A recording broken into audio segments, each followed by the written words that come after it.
All right, welcome back to Rooted, the Art Arbor podcast. I'm your host and moderator, Jake Vanderhayden, joined by my co-founder, Andrew Arden Witter, and very excited to continue with our modern artist optimization series here on Rooted to talk a little bit about personal brand and authenticity today with our guest, Dave Bennett. So without further ado, I'll have Andrew introduce him and allow Dave to introduce himself as well. Yeah, Dave and we go back, man, it's been a number of years we've known each other and in passing and also in active roles together, working and collaborating. And he's just super, just one of my favorite people to be around. He's super polite, respectful, and he's very multifaceted in his interests and just overall very interesting person. And also a talented musician who's, just puts on a show. You put on one of the best shows I think I've seen, just online and in person. So thank you, Dave, for being on today. And yeah, we can't wait to kick things off. Well, thank you very much. It's a pleasure to be here. Yeah. My gosh. Yeah. So so you play three? Is it 3 or 4 or 5 instruments? Mainly 3. Mainly 3. Okay. Primarily clarinet, guitar, and piano, and I sing too. Yeah. Yeah. Yeah. So give us the short or long version of from not being a musician to kind of today. Like, where'd the bug hit you? When did it happen? Mm-hmm. How did it happen and develop over the years? Yeah, I started playing music when I was 10 in the 5th grade band. I immediately started playing by ear within about a week or two. So along with the formal training in school, I developed my ear along the way. And then in the next couple of years, I did pick up guitar and then piano a little bit. Started playing professionally when I was 13 at a local coffee house in Pontiac, Michigan. I began touring the country when I was 14. And as a sideman with a traditional New Orleans style jazz group. And then when I was 19, I started leading my own band, primarily doing tributes to Benny Goodman. And throughout my 20s, we performed with probably more than 50 symphonies around the country. We ended up at Carnegie Hall in 2013. And then all this time, I was honing my skills with the other types of music, with the other instruments, with the electric guitar and the piano, developing my love of rockabilly and surf and pop. And I wrote my first song when I was 17, but then I wasn't able to write anything for many years after that. A couple of reasons I didn't know how. I didn't have the chops to know how to do that. The first one came relatively easily, but after that, I just hit this big block. So when I was 30, I joined forces with a songwriter and arranger from Toronto, and we collaborated on writing the album, what became to be Blood Moon, for Mac Avenue Records, which thankfully went to number 24 on the Billboard Jazz back in 2018. And once I did that, I got my feet wet as a songwriter and started writing in the various styles that I play. So as where we stand now, my shows don't generally stick with one genre of music. We'll do some swing, jazz, rockabilly, surf, and then put in a lot of things that I've written. So I think things are the most enjoyable now because I get to do everything in one show, and it keeps everything exciting for the audience because they don't quite know what we're going to do next. But we always try to make it flow so the next style change isn't too much of a shift, where it makes people cringe. It's try to make it go well, Yeah. But yeah, let's try to condense that in the best way I can. Yeah. That was great. That was, that was interesting. You said, you got picked up by you were playing on the street one day and this guy was like, "Hey, go and tour with me," when you were 14, or, how'd that Okay. Yeah. So, some of the first musicians I played with were at this senior center in Clarkston, Michigan. They had jam sessions every Tuesday. So guys that were retired musicians or just loved to jam, they get together for 3 hours. And I joined those guys because they were the only musicians I knew of at the time, and they were really good. And I learned a bunch of old tunes. I learned how to know what key we were playing in. Mm-hmm. So we would gig around little things like VFW halls and, stuff like that. Yeah. And we did this memorial for a banjo player that had passed away. So there were probably, I don't know, 30 musicians playing. And the nephew of the fellow who passed away was named Dave Tatro. He was a trumpet player from Otisville, Michigan. And he had a band called the New Reformation Band, and they were Dixieland Swing. And they'd been on the circuit at this point for probably 30 years already. Mm. So Mm. he took a shining to the way I played, and they had a show in Birmingham, Michigan shortly after that. They invited me to come play with the band and see how that went. It went really well. So the next day they called my folks and said, "Look, we have a festival we're doing in Redding, California in a couple months. Our clarinet player can't make it. Would it be okay if Dave played with us?" We did 10 concert sets, and they could tell that these guys were like, like my dad or my uncle. They were solid people to be around. Mm. And they said, absolutely, it'd be okay. So they sent me all their recordings. I spent a couple months ingesting all their arrangements and what they did. And we had a ball. I was 14 years old. And, at that time, the traditional jazz circuit was really thriving. So every show we played was packed. And then word spread. And then slowly, as high school went on, they would invite me to do more things. And Mm. everything snowballed from there.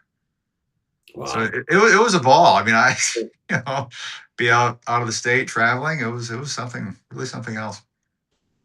Wow. Yeah. You said something there that kind of stood out to me. That was the traditional jazz circuit. And gosh, yeah, I know it's just like weird. It's weird to think about this kind of evolution and changing of music and how we consume it. And it's happened so quickly, even in the last 10 years, it's changed so dramatically. Mhm. Yeah, I mean, there was a time when, you had to go out in the physical and the person, and, that was the only way you could get music, Right? period. Yeah. Yeah. Back then, they used to sell a ton of CD merchandise. Mm. They could sell enough on one festival to finance the next recording. Wow. You know, Mm. now I will say I'm very grateful. I'm still playing to a demographic that are still buying them like crazy. So I'm trying to milk this for everything I have. You Absolutely. know, nice to make some extra cash. Yeah, really. Wow. Yeah, I mean, and that is the position you're in. You found what sticks and what works, and yeah, it's that's awesome. That's so cool. Yeah. Yeah, now it's a little bit different. Interesting. I I think we're in a different era where the CD isn't necessarily totally dead, or the sale of the CD isn't entirely dead, but it's not what it used to be. You gotta Mhm. we always talk about how you have to have something like 10, well, they say between like 7 and 11 streams of income, really, to have something that could be sustainable, so to speak, to live a life, that own a house, have a Sure. family thing. Yeah. Well, the whole system seems to be changing so rapidly. Mm. I mean, it's the rate of change is so quickly now. It kind of makes your head spin. And if you look at it too much, I mean, obviously you want to be proactive, but Mm.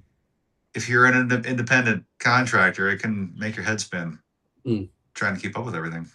Let's Yeah. dig into that a little bit more. So, I guess throughout your career progression, you mentioned CDs obviously were a stream of income that helped, as an artist Mhm.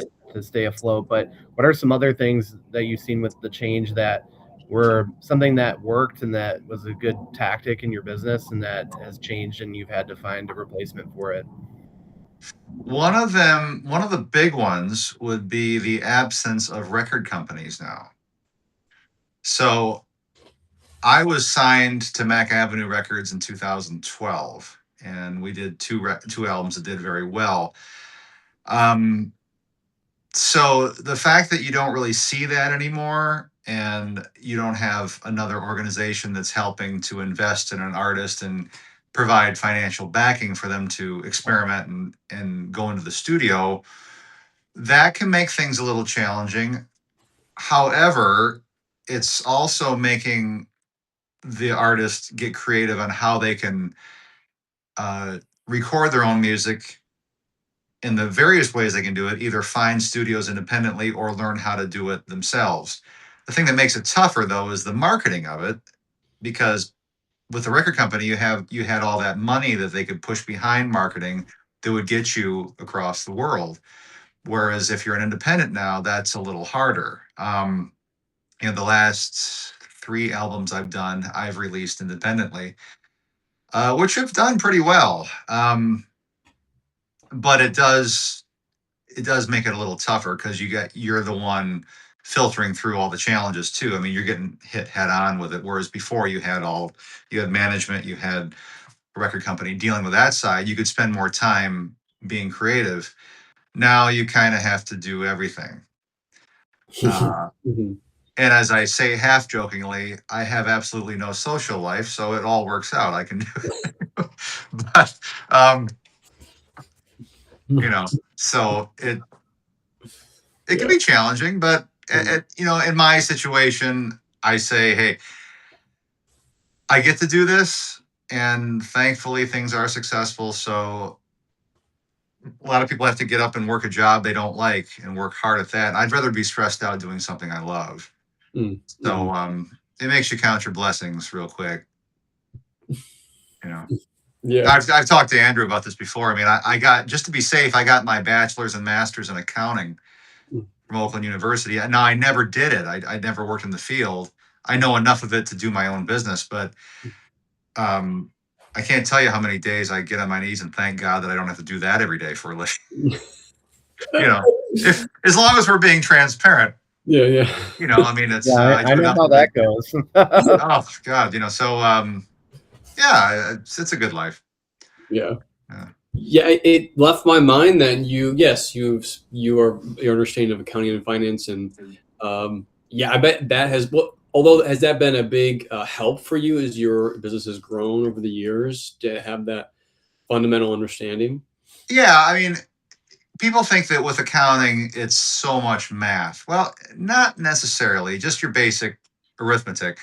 I think the principles of just being really intense on bookkeeping whenever anything happens, whether it's signing a contract or getting a deposit or anything, documenting when everything takes place, conversations, emails, when you send contracts out, check numbers, keeping track of everybody's payroll, all those principles. I mean, if I have to do it at the end of a show when I get home, even though I may want to go to bed, I have to get that stuff logged in, or else it all goes away the next day. And then you're not fresh, and then something's going to happen where you're going to have a client who wants to hire you for something next year, but you got to look at last year's budget to see if you need to ask for a raise or Mm. whatever. And if you can have those things readily available, it makes things a whole lot easier. But you got to stay on top of it.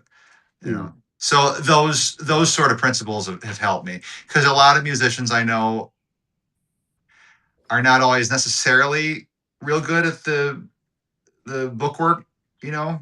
So if you can have both skills, it just makes everything go a lot smoother. Mm. Yeah. Smoother. Yeah, there's definitely a lot of planning involved, like you mentioned. That's common for performing arts in general, that you'll have a contract and you'll have some revenue that maybe you have the cash coming in now, but you haven't done the job yet, and Right. people might spend that money, and then when it comes time to pay the band later, it's like, okay, where's that money now? Exactly. Yeah. So like what I've learned to do too is I opened a separate account for I take a percentage off of each net for my taxes at the end of the year, because that's always a ugly little surprise we get each year.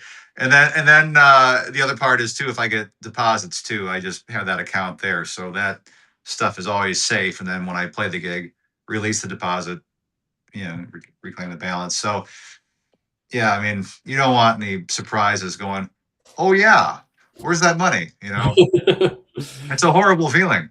Yeah, Yes. it's definitely something artists can learn to do too. I mean, like you mentioned, accounting isn't really that difficult for the math.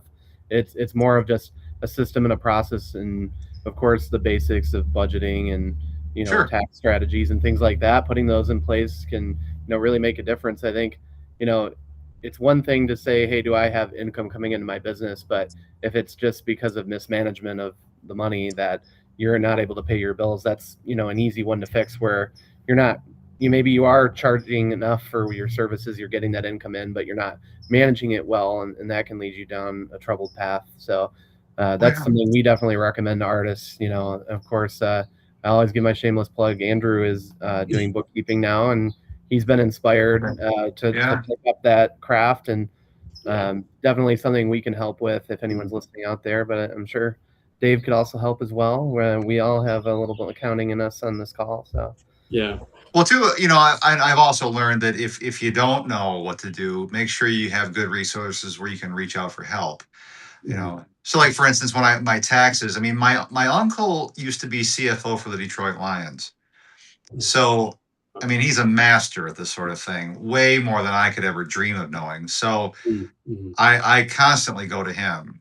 I mean, even though I have the schooling, I was done with my schooling 15 years ago. So number one, a lot has changed, obviously. And number two, I don't have any real world experience as far as in that profession. So, it's just, you got to know when to say, hey, I need help. I don't understand this, and reach out to the right people. Because I'll be the first to admit it's definitely something you can't do alone. I think, especially like you mentioned, that artists are having to do more and more of these things themselves and spend less time on their creative work. Sure. Building a team and a network is more critical than ever. So I guess, what are some other examples of things that you've done other than, reaching out to your uncle or your own expertise on those things? What are some other members of your team or resources that you've tapped into? Well, it's worth it to have a good lawyer, a good entertainment lawyer. And you want to find a good one. I mean, obviously there's expense there, but it definitely is worth it. I mean, with the contracts that I've had to deal with, there's stipulations in certain contracts that I don't understand or seem a little fuzzy to me, and I need advice about it. Or if you might have a potential issue with a third party coming in trying to give you a hard time, you want to make sure you have some backup. So for any artist, I think having a good financial and a good legal counsel is always a good thing. God forbid you ever have to really use that side of it, but I mean, just make sure you got all your bases covered. Yeah. So that's the other part of the pie that I would recommend.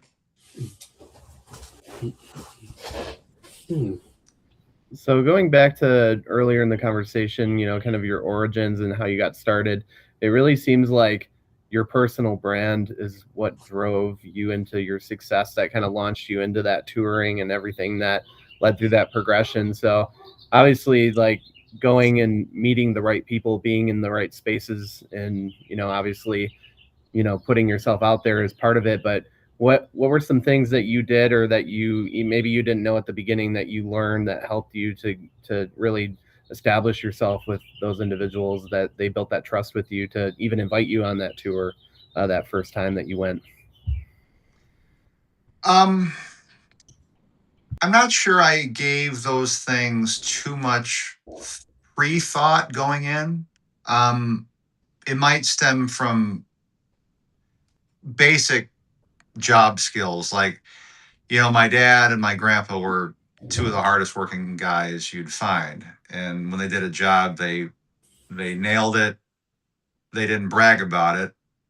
My dad always told me, he says, don't, he said, always let your work speak for itself. You don't boast about anything. You just do the best job you can, and let the chips fall where they may. So those sort of things are things that I grew up with, and I think applied to what I did. So simple things such as don't be difficult, be easy to work with, show up knowing your job, knowing the music inside and out, and then give the best you can do. And I don't know, those may seem like small things, but it seems to go a long way. I mean, especially nowadays. I mean, back then, I think you had a lot of people that worked hard But I'm noticing in the climate now, it seems to be finding people that want to work, period, is getting a little tough. So if you can show up to a job, no matter what it is, and like really show that you're going to nail this thing and do it seamlessly and be good to work with, it's a basic trait, but it seems to go really, really far. So I don't think I was as conscious of it as I am now. Because since I have to hire people, whether it's in the band or doing sound or doing recording, I have standards I gotta look for, and they got to be a reflection of me and what I have to offer. So I would say just those basic job skills help me along, I think. Well, certainly, those principles, I'm sure, guided you. But I guess it's an interesting point now that you're on the other side, and that you bring people in. What are those things you're looking for? Like, if I'm an aspiring musician and I say I want to play with you, Yeah. what would be those things that you're looking for to bring someone on? Number one, are you easy to get a hold of? Okay, so whether it's a call or a text, uh, generally a reply within that day would is something that shows that you're on it. I get it. Life, some things happen, and you got to offer people grace. But if they're not back to you within a day, I'm starting to have my doubts. That's number one for me. Number two, obviously, you gotta have your skill set. You got to be able to do it. Do what asking them to do very well, whether it's a musician or sound or recording. Then the biggest thing alongside of that is they got to be easy to work with, and they got to take my direction graciously. I mean, I've always made it a point to make the work environment really easy for folks. I'll take care of my guys. We have fun, but there's times when you got to tell a guy, I don't really want to play it like that. Let's try it like this. Or you got to talk to someone and say, I don't think we're going to do that. Let's try it like this. If they start biting back at you, I'll talk to them once or twice, but if they're gonna be a little bit gnarly, then you got to have the talk, which I've had to do, and I've had to, like, starting as when I was a teenager, I had to start firing guys that were like my mentors in certain spots. And those were the hardest things in the world to do, because some of these guys you looked up to as heroes and they coached you along. Then all of a sudden you realize either they became very difficult or there were personality traits that were a bad reflection and it was hurting what you were doing. And there's been times where I've given people grace for about 2 years, and so where I stand right now at 42 years old, I've had to have a lot of hard talks and a lot of awkward situations, but I've kind of overcome the fear of that to where you can just say, look, here it is. And if they don't cooperate, then it's good night, Irene, but I will say it doesn't happen often. So it doesn't happen often. So it's kind of interesting to talk about this now, because I haven't really thought about the fact that I am kind of on the other side where I'm the one hiring these people, and I'm not the young pup anymore trying to, climb up. So yeah. Well, yeah, I guess getting into yourself a little bit more, we have your website pulled up, I believe, Andrew, if you could share that. Just wanted to talk a little bit more about what you've been up to and what you have coming, and so that our listeners can also check out what you have here and come see you live and all that good stuff. Well, currently I've just been focusing on going from show to show. This past year, I think I've been on the road more than I ever have been prior to COVID. So when that happens, you don't have too much time for creativity. But the other side of that is if you start having time for creativity, you don't have money coming in. So it's kind of but I'm fortunate. I'm pretty comfortable. So currently, right now, I want to get back into the studio with my pastor. We just did the last album was a gospel album, which came out last year. And my pastor is Tom Hampton. He's an amazing singer and guitar player. And I got to say, that album we did, Coming Home, was probably my favorite album I've ever done. So we want to get into the studio and start chipping away at stuff. We're going to try a different strategy because I notice what folks are doing now. Instead of releasing one album at once, they're releasing maybe one single or two a month, and then after they release enough, then they'll release a full album. So that might be the strategy we'll be taking. I got a great guy who does great video, and we might just accompany music videos that go with each, which is what we did for the last one. So that's what I'm gearing up to do. I haven't written anything in the last couple of years for a couple of reasons. Number one, I'm afraid to. For me, songwriting is like pulling teeth. You sit there and nothing happens, and you just feel like you're wasting time, or you feel like, okay, I failed another day, but you don't do it unless you do it. So I do have some time this summer to kind of get back into that mode. I'll just start chugging away at it. But yeah, currently just a lot of performing, a lot of travel. I'll be in Elkhart, Indiana at the Jazz Festival in the middle of June. I'll be in upstate New York in July doing a thing with my rockabilly band. And then, yeah, I just got new stuff coming in for 2027. And been busy. So, yeah. So what would you say, you mentioned that your favorite album that you just recorded, but I guess in terms of a project, that'd be your favorite, but what's maybe the most impactful experience you've had at a live show or a tour or something like that? Like, what has really inspired you playing out in the world? Well, there two of the most intense big shows I've done were Carnegie Hall, and then we did Meadowbrook Amphitheater, which is in the next town over where I live. It's actually where I went to college, and that was quite a few years ago now. But we had about 8,000 people there that night. So that was, I mean, having hometown there was really powerful for me. Mm-hmm. Yeah, I don't know. That feeling where things are really special and it connects with you in the crowd, that can happen at any venue of any size. So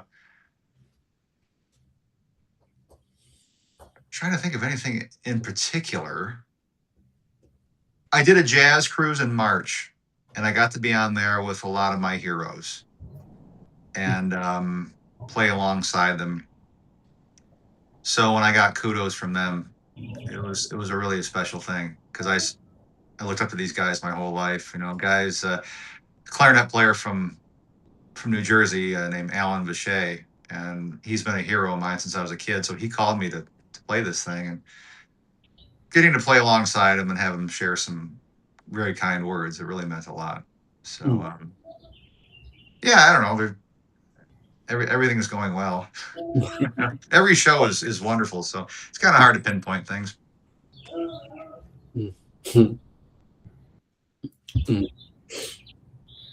Yeah, there's always a few of those moments that stand out, but yeah, I think, back to maybe how you got started, it's like being together with the people that are doing the thing that you love, and showing up and doing a good quality work, like you said, is underrated nowadays. And I think, that's probably the best advice you can give, is just to continue to do your best and to put yourself out there, and then have the basic things of, and networking, of being, flexible and communicating with people, and connecting with people is going to get you a lot further. And just, staying active. Of course, I think a lot of people now are to themselves and staying home and trying to do everything through the internet. But to make art, it's definitely involving a community. So we talk about that a lot, how important community is, and that's what we're trying to do through Art Arbor, is build community. So I guess Right. in that aspect, pulling all that together, how has community influenced you or played a role or helped you advance over time? Well, for me, I mean, I was on the tail end of being able to learn how to do this on stage. You know, a lot of younger guys, and I will say Detroit has a good music scene. There are a lot of places to play, but a lot in general, the amount of places to play and get that community experience where you're playing for people, and then you're also sharing the bandstand with other musicians, that opportunity is nowhere near what it used to be.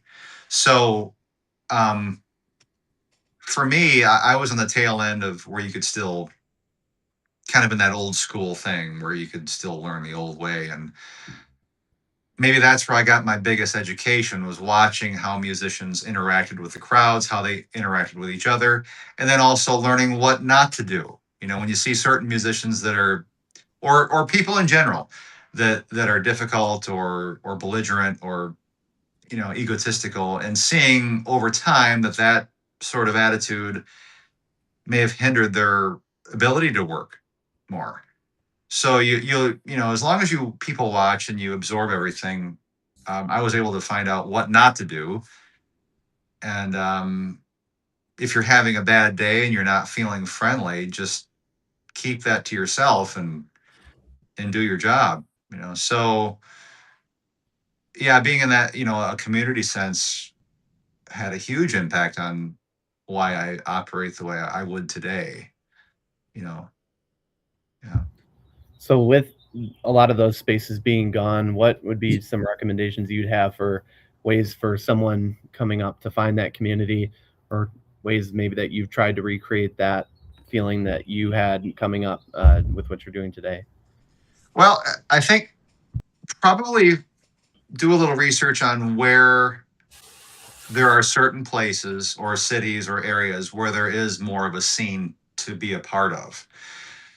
If you want to be a musician, a performing musician, and you live out in an area where there isn't much music or isn't much places to play, then you're going to be kind of relegated to that. Or if you're willing to travel long distances to try to scope out things. But I think just for the sake of being economical about it, do a little thought into where you want to live, what the scene is like.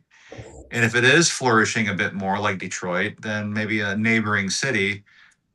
And then, there's places around here that do have jam sessions and people that can come in and play. So in that sense, maybe this sort of scene might come back in other areas. I mean, one can only hope. But yeah, don't live in a place where there's nothing going on. I mean, there's cities in Canada and the U.S. that used to have great musical scenes, but not anymore. So you might want to go where things are happening. I mean, I think that's just a practical piece of advice. I mean, just like where there's any job. I mean, if you go where the getting's good.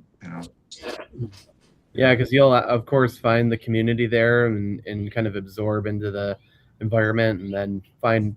I always think with anything, you always want to surround yourself with people that are better than you to better yourself. Oh And yeah.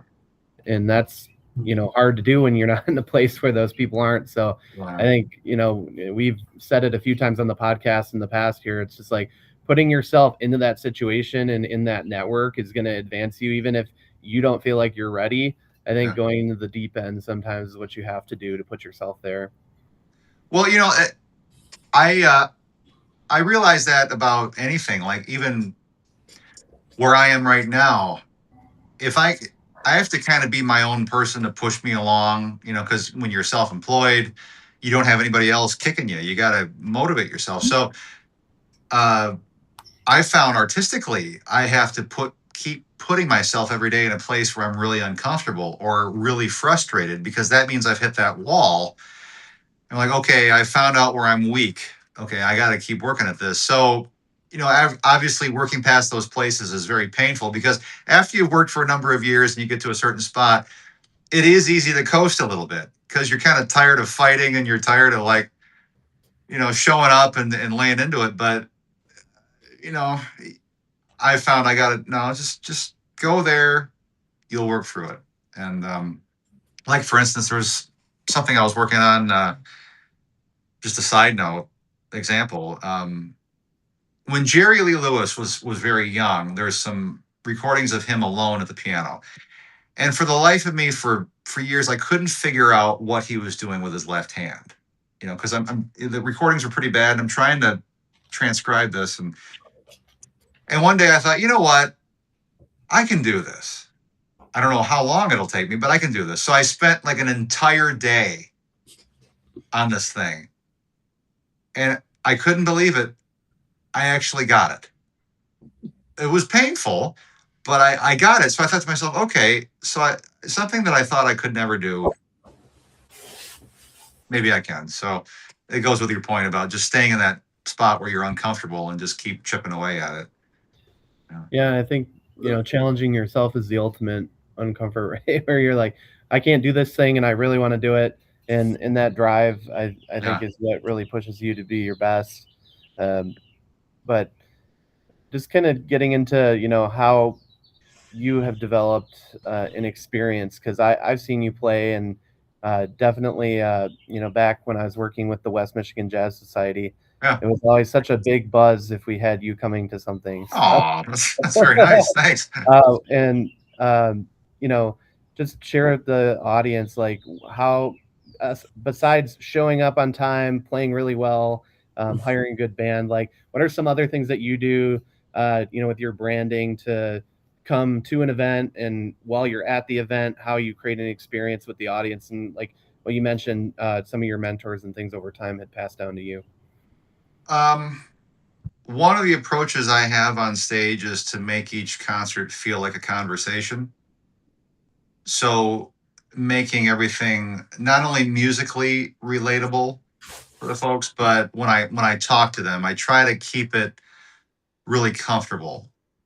Not like we're talking down to an audience or creating a distance. Just that we're all on the same level. So if you can put people at ease, and that goes for offstage too. By nature, I'm an introvert. Okay, I socially, I don't like going to parties. I'm very uncomfortable. I've forced myself to be comfortable, because you have to. Um, but I've kind of seen it as a challenge now. So when I'm talking with somebody, mentally, just slow down, because automatically, if you're in a situation, for me socially, I start getting ramped up on the inside, like there's some anxiety, social anxiety. But what I've learned is just slow everything down, look the person in the eye and talk to them. And I noticed it's calmed me down, it puts the other person at ease, and I always try to carry that into a live show. So the same attention you might give someone after a show and talking to them, I try to do that to the entire audience. And I found it seems to make people feel at ease. And because it's just amazing that we can even do this in the first place, perform for people. I mean, how cool is that? So I try to treat it with as much care as I can in that respect. Yeah, I think that's great. Just like true authenticity, in building that community, not just with other people in your professional network, but with the crowd. I mean, that's so important. And I think, you're right. Sometimes people feel like, with certain artists, that they're up here and that you're Uh-huh. out down here in the audience, but really being authentic and connecting with them is so important, and making them feel engaged and appreciated, being a part of the experience of a live performance. I think so. I mean, it just seems kind of, it's the way it should be, really. I mean, Yeah, I've it's seen, common sense. yeah, I've seen musicians and artists that, there's a little bit of a divide there, and I don't know. It's just not. I wouldn't be the way I would approach it.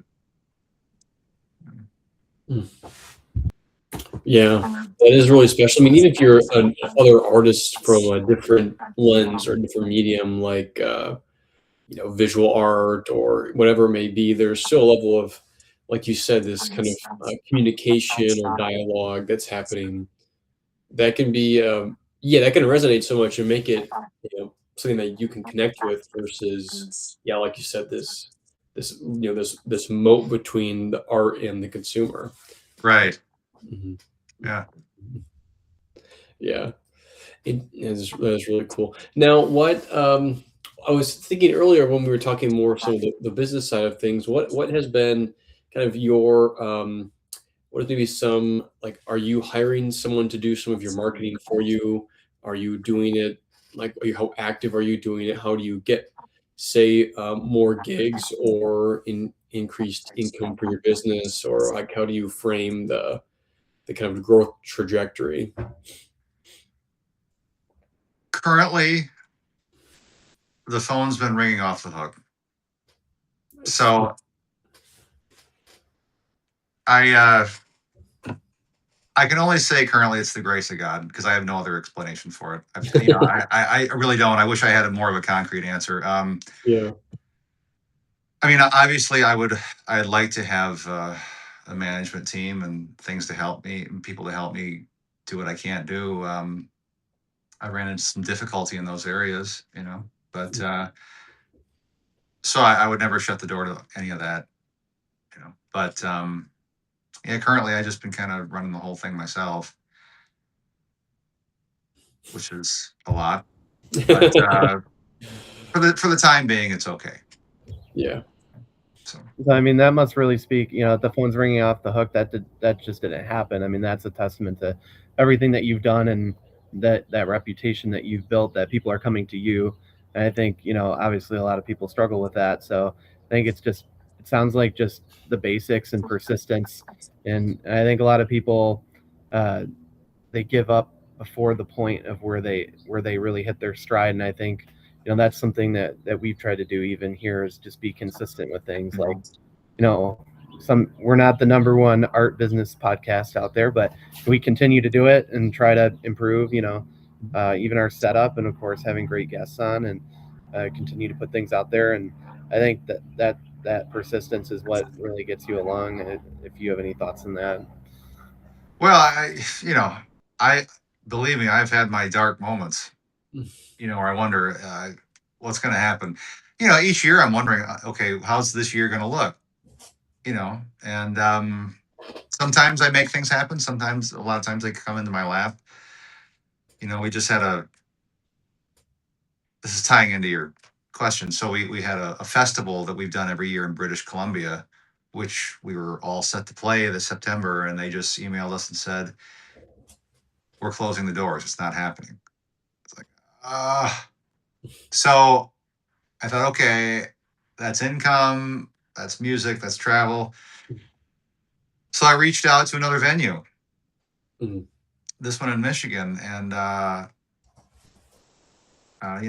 they got us in that weekend, financially not losing anything. So Mhm. so it can be kind of a juggling act, but that whole thing you say about persistence, if you go through a time where there's not much happening and the phone's not ringing, it can really screw with your head. And there were a few years there where things were a little tougher, and I was living constantly with the daily pressure of like, okay, am I going to have to use that accounting degree? Because I really don't want to, but I know I could better serve the world this way with music, but Mhm. whatever's in God's plan. But no, kept going, just kept doing it. And lo and behold, these things just worked out. So yeah, I would just say, just don't stop. And if anybody's, I mean, if they're in a spot where they're running out of money doing what they love, then just be practical and see what you could do on the side to make ends meet. You know, um, But yeah, I mean, whatever it is, don't just roll over, you know. But it's easier said than done because you got, again, if you're on your own and you're your own advocate, then you got to Mhm. really push yourself. What's that? You talk about self. We kind of back to the point of self motivating. What's that been like for you? And I know I was curious to see if we're talking about some of your fitness journey as well, but this may tie in there. I'm not sure. Well, I mean, I think the thing that's gotten me, again, I mean, I just, this is part of me, so I usually kind of go over in this direction. Uh, Being a Christian, I saw a scripture where it said, "Whatever you do, do for His glory." And if it means, if you're going to work for Him. And I would say when the light finally went off for me in that area last year, I mean, finally I understood it. Then I was able to get up every day and face this without the fear. And I was also able to work harder. So when I realized I wasn't seeking people's approval, but if I was doing what He called me to do, and I was going to show up for Him and say, okay, you've given me this body. I'm going to try to take care of it as best I can. You've given me this talent. I'm going to try to nurture this as best I can. I'm going to trust you with the rest because you want me to do this. And since I've kind of turned that corner, I've noticed that's when the phone wouldn't stop ringing. Wow. That's all I mean, that's all I can say about it. I've seen the results of it. So that's where I've gotten the motivation to do this as well as I can. Because before, when I was trying to do it in my own strength and for my own recognition, that's when it was just this giant tidal wave of ups and downs and emotional highs and lows. And if people were coming to the show, great. And if the next day, when everything's quiet and you're in the house alone, you're down in the dumps. And I just realized I can't live like this anymore. It's killing me, you know. So when the light bulb went off for me in that's when everything made a little bit more sense.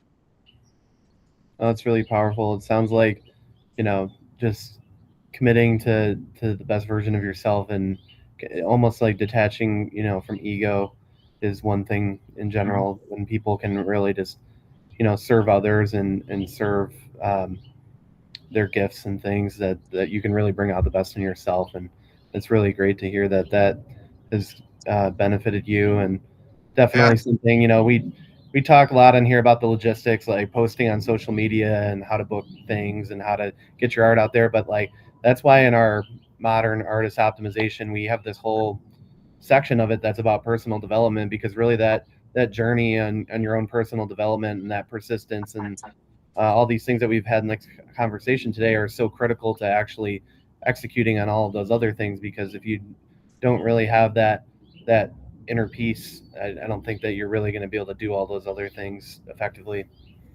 I would agree. Because I always knew the anxiety that chased me so much, and I will be honest with you, it still can. I mean, it's a daily thing to face. But it's made doing this a whole lot sweeter. I mean, I enjoy what I'm doing now more than I ever have because I feel like I think theoretically I always did it for the right reasons, but then I looked at myself. I thought, you know what? There's this little spot way down there in my heart. No, you're not doing it for the right reasons. So I had to deal with myself on that and let that go. I just enjoy it more now. Letting go. That's interesting. As you kind of mentioned this almost relationship of faith that is exercised for, I do these and the rest. I exercise faith. Have you found that your journey of kind of like it's I always think of it as karma too, like sows you the seed you sow reap the fruit you want, and having the faith to nurture and then reap the reward. I mean, have you do you have practices that help you along the way when those moments are get low, if they still do, or they get dark, or kind of the anxiety creeps up, or Uh, I'm quick to get on my knees and pray. Yeah. Um, you know, when you're a musician or an artist, I think you're a lot more sensitive to things than the average bear. So I know that about myself. I'm very empathetic. I absorb very easily what's around me. So um, I have to start off the day in the word, or else my mind just goes, okay. I start freaking out about everything. So I got to get centered first thing in the morning. Mm. And then just throughout the day, I keep going back to it, keep putting it in front of my eyes, and I'm listening to it too.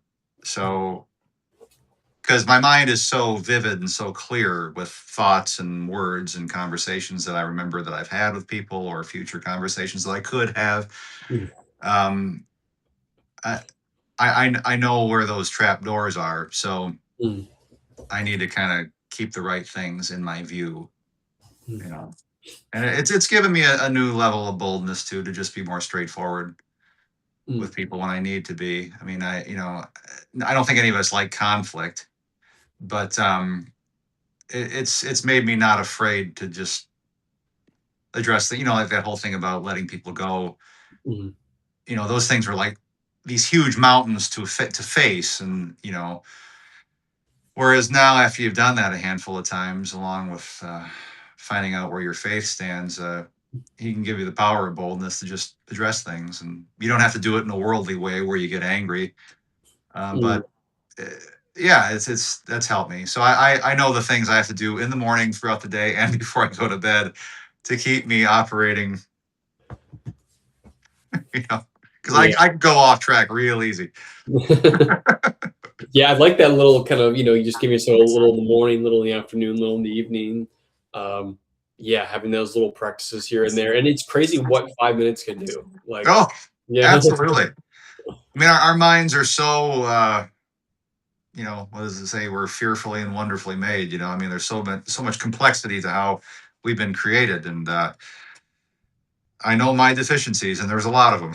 So, you know, staying on top of that. That's funny.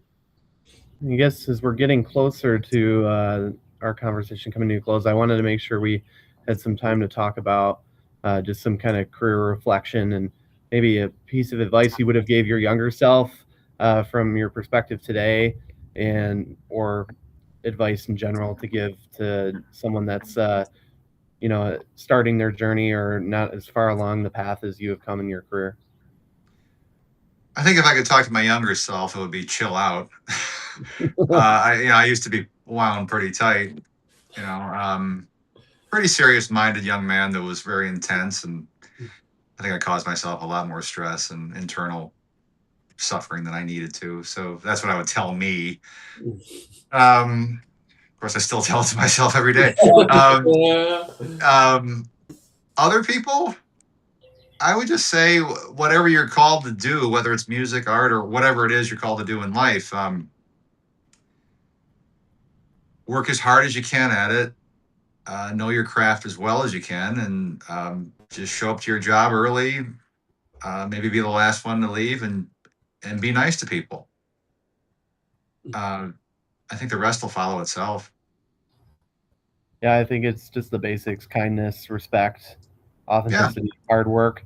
You'll go really far in this world, especially with those things being in short supply these days. sure. Yeah. So, like I mentioned, I know you actually have to go off to a gig today. So, keeping busy. This is actually all working out because I realized, looking at my phone, I'm down to about 8% right now. And we started at like 60 when we started doing this. I think the call, but guys, thanks a million. I appreciate you having me on. It's been a fun conversation.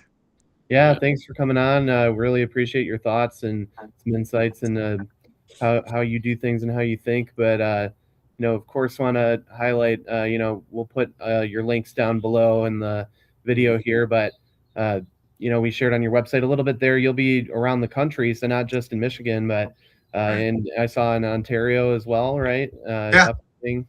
So if anyone out there, a good opportunity. We always tend to feature, of course, a lot of Michigan musicians, but you catch Michigan musician on the road. So Yeah. And then where else can people support you or find your CDs even? You have that on your website as well?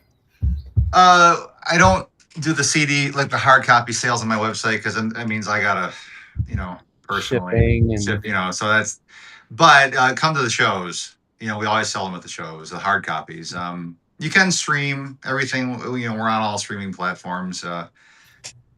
We don't usually see any money from that, but if that's the best people can do, then no, please stream away.